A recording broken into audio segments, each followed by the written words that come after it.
સુરત ગ્રામ્યના કડોદરા વિસ્તારમાંથી એક અત્યંત ચોંકાવનારી અને હોસ્પિટલ તંત્રને શરમમાં મૂકી દે તેવી ઘટના સામે આવી છે.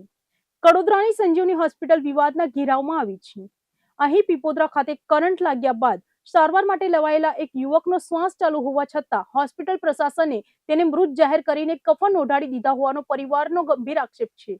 કહેવાય છે કે ડોક્ટર ભગવાનનું બીજું રૂપ હોય છે, પરંતુ સુરતના કડોદરા ખાતે આવેલી સંજીવની હોસ્પિટલમાંથી જે કિસ્સો પ્રકાશમાં આવ્યો છે તેણે તબીબી જગતને ઝાટકો આપ્યો છે. કડોદરાની સંજીવની હોસ્પિટલ સામે ડોક્ટરની ઘોર બેદરકારી અને માનવતા મરી પડવાની હોવાના ગંભીર આક્ષેપો સાથે પરિવારજનોએ ભારે હોબાળો મચાવ્યો છે. ઘટનાની વિગત એવી છે કે સુરત ગ્રામ્યના પીપોદરા વિસ્તારમાં એક યુવકને અચાનક વીજળીના જોરદાર કરંટ લાગ્યો હતો, જેને પગલે તેને તાત્કાલિક લોહીલુહાણ અને અર્ધબેભાન હાલતમાં કડોદરાની સંજીવની હોસ્પિટલમાં સારવાર અર્થે લાવવામાં આવ્યો હતો. યુવકને હોસ્પિટલ લાવ્યા બાદ પરિવારે જે આક્ષેપ કર્યો છે તે સાંભળીને કોઈ પણ કાળજું કંપી ઉઠે તેમ છે. પરિવારનો સીધો અને ગંભીર આક્ષેપ છે કે कफन उड़ा करके मृत्यु कर रहा है। कौन कफन कर रहा है? संजीवनी हॉस्पिटल वाले। હોસ્પિટલના તબીબોએ યુવકની યોગ્ય તપાસ કે કોઈ ઇમરજન્સી સારવાર શરૂ જ ન કરી હતી. એટલું જ નહીં, યુવકના હૃદયના ધબકારા અને શ્વાસ ચાલુ હોવા છતાં હોસ્પિટલ સ્ટાફ દ્વારા તેને જીવતો જ કફન ઓઢાડીને મળદાની જેમ એક સાઈડમાં મૂકી દેવામાં આવ્યો હતો. ડોક્ટરોની આ બેદરકારીના કારણે પરિવારના પગ નીચેથી જમીન સરકી ગઈ છે. હોસ્પિટલ તંત્રની આ અમાનવીય લાપરવાહીને પગલે પરિવારજનોનો આક્રોશ ફાટી નીકળ્યો હતો.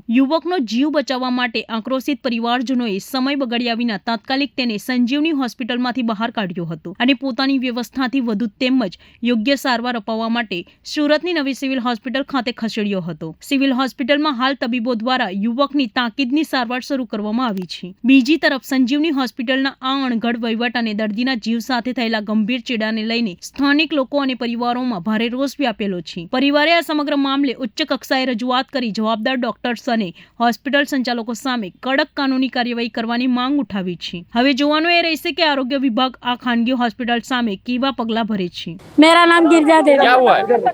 मेरे भाई को करंट लगा था, कहाँ पे? कपोदरा में काम कर रहा था। वहाँ सांस अभी हम लोग आए तो सांस चालू है और कफन उड़ा करके मृत्यु कर रहा है। कौन कफन कर रहा है? संजीवनी हॉस्पिटल वाले। आप आए तब क्या हुआ था?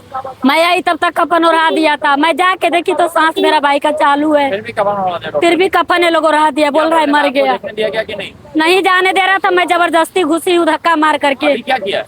अभी भी ये लोग गाली बक रहा है और उल्टे ये लोग ही गाली बक रहा है। अभी कहाँ पे? अभी मेरा भाई को दूसरे जगह लेके जा रहा है। दूसरे जगह श्वास चालू है? सांस चालू है अभी।